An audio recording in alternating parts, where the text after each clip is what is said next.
Saludos, it's our host, Gabe Morales, returning for another interesting segment on Mexican drug cartels. This time on the fast-growing and probably the most powerful cartel in Mexico today, the Cartel Jalisco Nueva Generacio'n, or CJNG.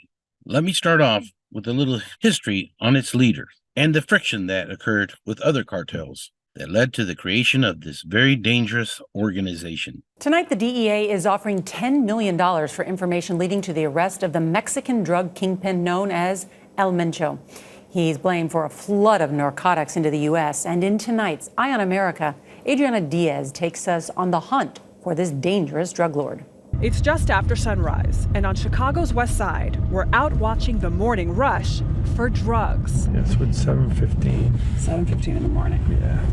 And there's people in the alley back there. The sellers behind that boarded fence. The DEA's Brian McKnight showed us what's going on in broad daylight. There's literally a line. Now everyone's coming back out. Yeah. See, the guy's got his right hand, he's putting in his pocket. Last year in Chicago alone, almost 800 people died from drug overdoses. What percentage of drugs in Chicago do you think come from Mexico? A significant amount, probably about 90%. 90%. Yeah. The DEA says this man is a major part of the problem. He's a rising Mexican drug lord named Nemesio Oseguera Cervantes, known simply as El Mencho. He's the number one priority for DEA and frankly, federal law enforcement in the United States. Matthew Donahue is the DEA's top agent in Mexico and has helped uncover dozens of El Mencho's drug labs in the jungle. El Mencho's cartel is responsible for roughly a third of the drugs entering this country by land and by sea. He has a $10 million bounty on his head. Ironically, he lived in California some 30 years ago, where he was arrested on drug charges and eventually deported back to Mexico. He's got an enormous amount of weapons, RPGs, 50 calibers weapons that basically has his own SWAT teams. From shooting down a Mexican Army helicopter, killing 6, to being implicated in a public hanging this summer, El Mencho protects his empire with impunity. Back in Chicago, the Mexican drugs seized are so toxic they can't be handled without protective gear. At the DEA's lab, packs of cocaine are stamped with traffickers' brands, and more than a third can be traced back to El Mencho. He's the one that's responsible for sending in the poison that's actually killing innocent women and kids. So what happens when someone's child dies? Good chance it probably came from this organization. Nemesio El Mencho Oseguera Cervantes was born in Aguililla, Michoacán, in the mid-1960s, to a typical poor family that cultivated avocados. He had 5 brothers, including Antonio and Abraham, who we'll talk about later, as well as other extended members of the family, including his own wife and children, who got involved in the CJNG. Mencho dropped out of school in the 5th grade to work in the local fields, and at the age of 14, he was guarding local marijuana plantations, but decided he wanted to get out of Mexico to seek a better life, and he immigrated illegally to the United States. According to border entry records, Mencho crossed the U.S.-Mexico border several times during the 1980s under alias names. The Drug Enforcement Administration of the United States and Mexican authorities believe it was during this time he first got involved in meth production in Redwood City, California, which is at the southern end of the Bay Area, alongside his future brother-in-law, Abigail Gonzalez Valencia, a.k.a. El Cuni. Knowing what I know of the Bay Area at this time and meth cells, it is very likely that they sold this meth to groups affiliated with the Nuestra Familia prison gang that has been active for decades in Northern California. In 1989, Mencho was arrested in San Francisco for selling narcotics. He was deported to Mexico several months later, but re-entered into the United States and resettled in San Francisco. In September 1992, he was arrested again, this time on federal drug charges, and housed at the federal detention facility in Sacramento, where I was living at the time when I worked at Folsom State Prison. According to records, Mencho and his brother, Abraham, were hanging out at a San Francisco bar to carry out a heroin deal. Abraham was in charge of this transaction, while Mencho acted as a lookout. Mencho was 26 years old at this time, but street savvy enough to believe that something was fishy. He told his brother that the buyers purchased the heroin with perfectly stacked $100 bills and never to do business with them again, as they were likely undercover officers. 3 weeks later, Both brothers were arrested by authorities. Mencho was left with very few options. You see, his brother was already on probation for a previous drug conviction and would likely face life in prison for this deal. His defense attorneys also advised them if he took the case to trial, he would likely lose, as the government had a lot of evidence against him. So he decided to take a plea bargain in order to take the rap and save his brother from another conviction. Mencho was sentenced to 5 years in federal prison and did most of his time at the Big Springs facility in Texas, which is part of the U.S. Bureau of Prisons, and a facility that houses a lot of illegal immigrants. After an approximate 3 years in prison, he was released and deported to Mexico when he was 30 years old. He ended up joining the local police forces in Cabo Corrientes and in Tomatlan in the state of Jalisco. And obviously, Mexican authorities did not care about his U.S. convictions, or they didn't know. But soon he left the police forces and joined the Milenio Cartel. Mencho used both of his skills as a trained police officer and as a trained drug dealer to rise in the world of Mexican drug cartels. Like I said, first he started working for the Milenio Cartel as a sicario, as an assassin. In order to strengthen his relationship with the Milenio Cartel, he married one of the group's leader's sisters, Rosalinda Gonzalez Valencia, and he had several children by her. The Milenio Cartel, or the Cartel de Valencia, was a criminal organization based in Michoacan, Mexico.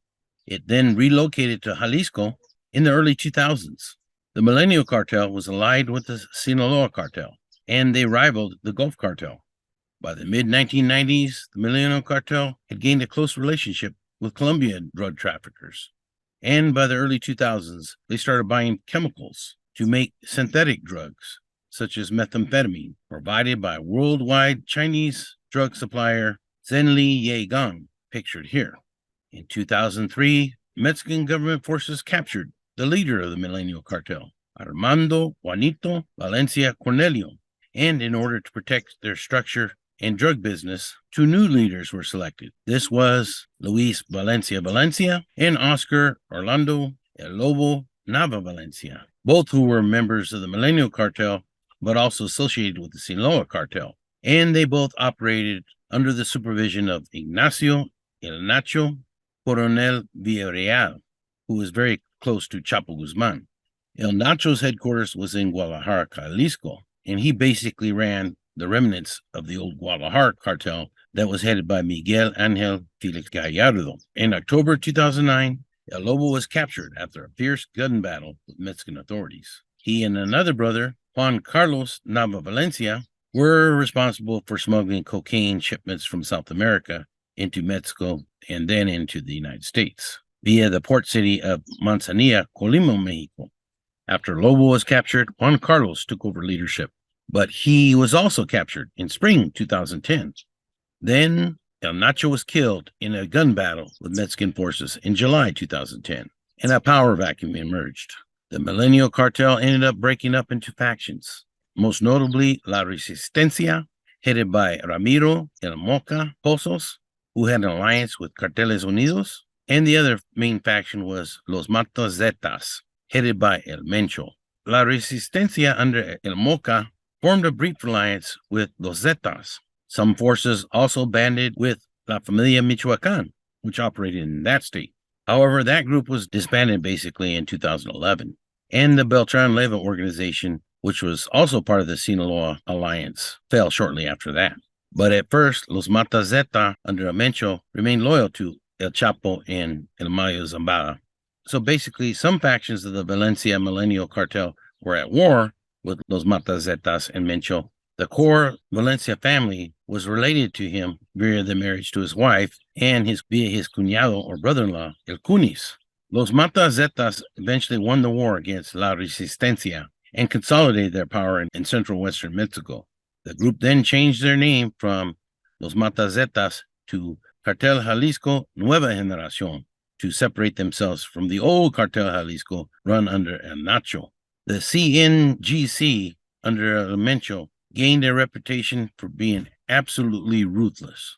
Due to the Cartel Jalisco Nueva Generacion's advances in Tierra Caliente, which consisted of the states of Michoacan and Guerrero, as well as Mexico City, Distrito Federal, or DF, La Resistencia made an alliance with a group called Los Viagras and remnants of La Familia Michoacana, the Knights Templar, Templarios, and self-defense groups in the Michoacan area in order to try to expel the Cartel Jalisco Nueva Generacion out of the area. But that plan did not work. In September 2012, Mexican government forces arrested El Moca, and that was pretty much the end of La Resistencia after that. La Resistencia basically collapsed, as well as several other cartels. Meanwhile, El Mencho did not just have his eyes on controlling central western Mexico. He fought to control the lucrative Baja California, Southern California border crossing. And in 2015, the Cartel Tijuana Nueva Generacion and the CJNG alliance was born.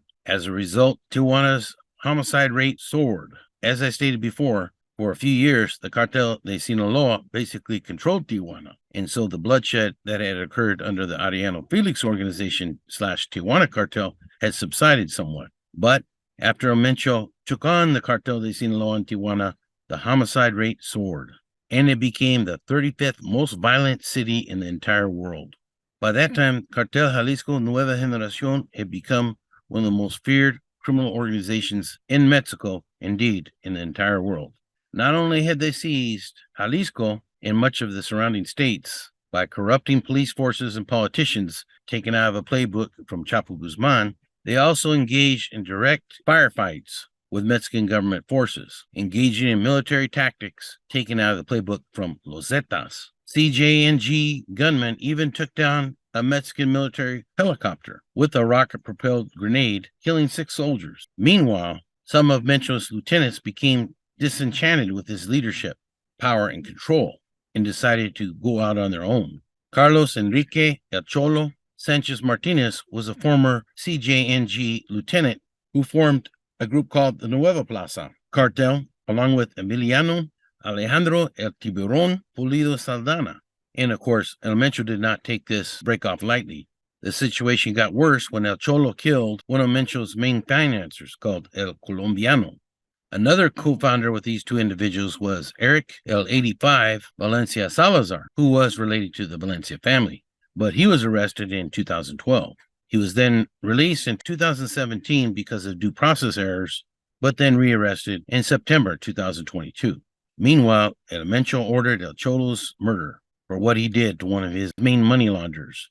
By March 2017, Mencho had placed a price on El Cholo's head. They questioned him on video, as seen here, and then tortured him while alive and dismembered him, all caught on video. What remained of El Cholo's butchered body was then discovered wrapped in plastic and displayed on a park bench in downtown Tlaquepaque on March 2021. The details of El Cholo's torture and murder are too graphic to describe or show in detail here, and YouTube would flag it anyways. But you can find a lot more descriptions of this sadistic murder on the net if you're into that kind of thing. So basically then, the threat from the Nueva Plaza was over for El Mencho, and he struck fear in anybody else who dared to cross him. El Mencho was king Guadalajara, Jalisco, had a strong presence in Baja California and other parts of Mexico, and had expanded his drug network all over the United States, being a major rival to the Cartel de Sinaloa in drug distribution,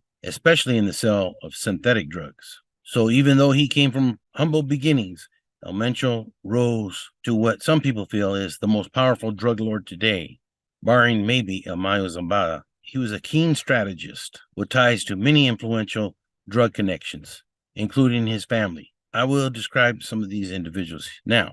As I stated, he married Rosalinda Gonzalez Valencia of the powerful Valencia family. She was known as a businesswoman with having at least 70 business fronts tied to her name. And she was also a suspected major money launderer. She was known by her alias, La Jefa, the boss. In May 2018, she was arrested by the Mexican Navy in Jalisco. Not long after she was arrested, several Navy officials were kidnapped. And after months of legal battles, a judge granted her release after she paid $1.5 million in Mexico pesos. In November 2021, she was recaptured and presently awaiting trial. Ruben Oseguera Gonzalez, a.k.a. El Menchito, is the son of El Mencho and is an American citizen, having been born in the Bay Area when his father lived there. He is considered to be one of his most trusted confidants. Some people even state that he became his second in command as he matured. Menchito was first arrested in January 2014 in Jalisco, but released in October of that year for lack of evidence, but was immediately rearrested. He was then released again a couple of months later after a judge considered evidence against him to be insufficient. In June 2015, he was rearrested and released again a month later and then rearrested. His legal case highlighted the difficulties between prosecutors and judges in Mexico today in their criminal justice system. In 2017, a U.S. District Court for the District of Washington, D.C., charged Menchito with international drug trafficking.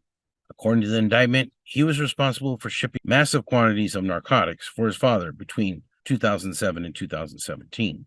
Mexico approved his extradition to the United States in 2018, and after several appeals, he was finally sent to the U.S. in February of 2020, where he is currently awaiting trial. Jessica Joana, a.k.a. La Negra, Oseguera Gonzalez, lived in Guadalajara, Mexico, but was also born in the United States, in the Bay Area, like her brother. She was arrested in February 2020 after she went to visit her brother as he was in custody at a court arraignment and awaiting trial. She was also charged in violation of the Foreign Narcotics Kingpin Designation Act. Laisha Michelle Oseguera Gonzalez is the youngest known child of Mencho. She was put on the radar of Mexican authorities after the kidnapping of the two Navy officers I mentioned when her mother was arrested. It is reported that her mother, Rosalinda, and Laisha own a home in Baja, Mexico, which, as I stated earlier, is a major battleground for the Cartel Jalisco Nueva Generacio'n and the Cartel de Sinaloa. In March 2020, a series of raids were conducted by U.S. authorities and local police agencies all across the United States, taking in approximately 600 known members or associates of the Cartel Jalisco Nueva Generacio'n. In late January 2023, a federal grand jury in Washington, D.C. also indicted El Mencho's blood brother, Antonio Oseguera Cervantes, a.k.a. Tony Montana, after the famous actor Al Pacino in the remake of the movie Scarface. Antonio was mentioned as being a major figure in the organization, like several other family members, and one of his responsibilities was the creation of armored vehicles for the cartel. Cartel Jalisco Nueva Generacio'n is known to videotape themselves showing massive amounts of arms and armored vehicles, showing their power and control over various regions in Mexico. They remain the most aggressive cartel in Mexico today, and their efforts to control all of Mexico have produced violence in areas that were relatively quiet previously, and even responsible for a new wave of violence in Mexico City, although federal authorities previously had denied this. As I said, El Mencho remains one of the most powerful drug lords in the world, and there is a $10 million bounty on his head. Although some people believe that El Mencho is actually dead and that the cartel is just carrying out acts in his name, it is obviously stronger than ever. Today, it is estimated there are at least 5,000 members of the cartel, not counting associates, with hundreds of more supporters operating in the United States. Today, El Mencho's reach goes into at least 35 states and even to small-town America. With the increasing focus on the Cartel de Sinaloa lately, the Cartel Jalisco Nueva Generacio'n may be the last big dog in the fight. We shall see. I hope you enjoyed this episode. We'll only have a couple more before we are done with our series on Mexican drug trafficking organizations. For now, this is Gabe Morales signing off. Gangsters, cops, and politicians.